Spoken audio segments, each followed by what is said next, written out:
Thomas the Tank Engine had been working in the coal yards all day. The little blue engine was covered in coal dust. "We can't clean you up tonight, Thomas," said his driver. "There's a problem with the hose pipe."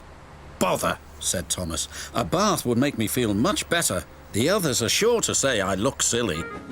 But the engines were too busy arguing to notice Thomas.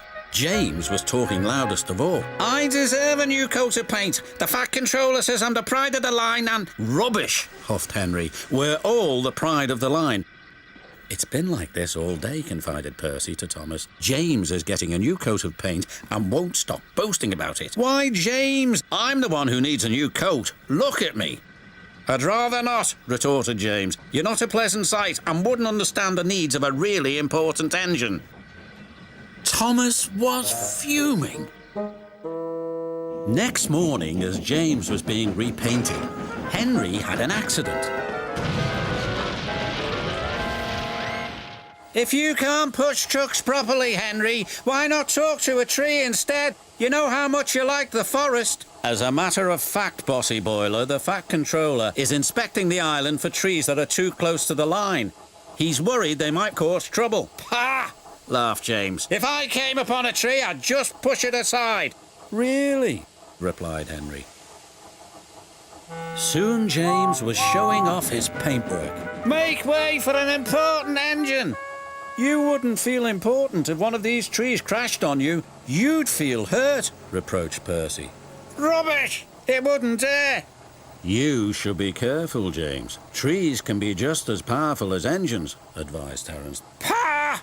snorted James. "Now excuse me, the Fat Controller needs me to pull the express." And he huffed away.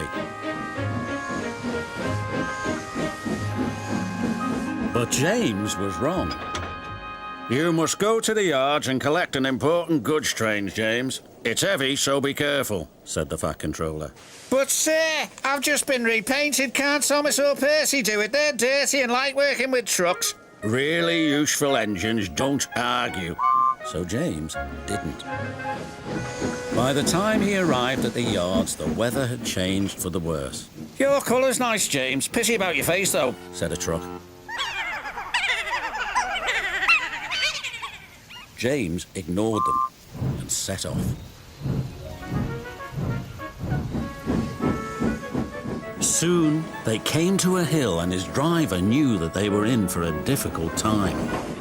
An old tree close to the track was being blown by the strong winds, and rain had weakened the slope. All of a sudden, the tree moved.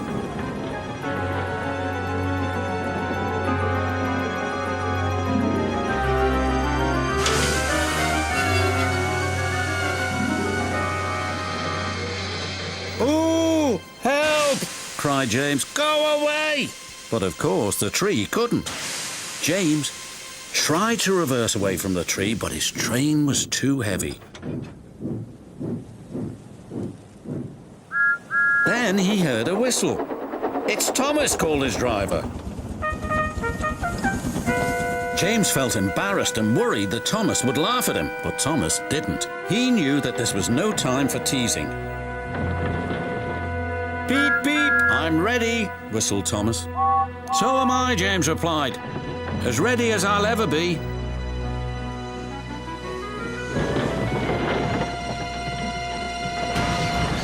They were just in time. Later, James spoke to Thomas. "Percy and Terence were right to warn me," he said. "Thank you for rescuing me, Thomas." "Oh, that's all right. We engines must pull together, whatever the weather." Just then, Edward bustled in. "The Fat Controller thinks you're both brave engines. Thomas, you're going to have a new coat of paint, and James, the Fat Controller says that tomorrow you'll pull the Special Express." Everyone was very happy.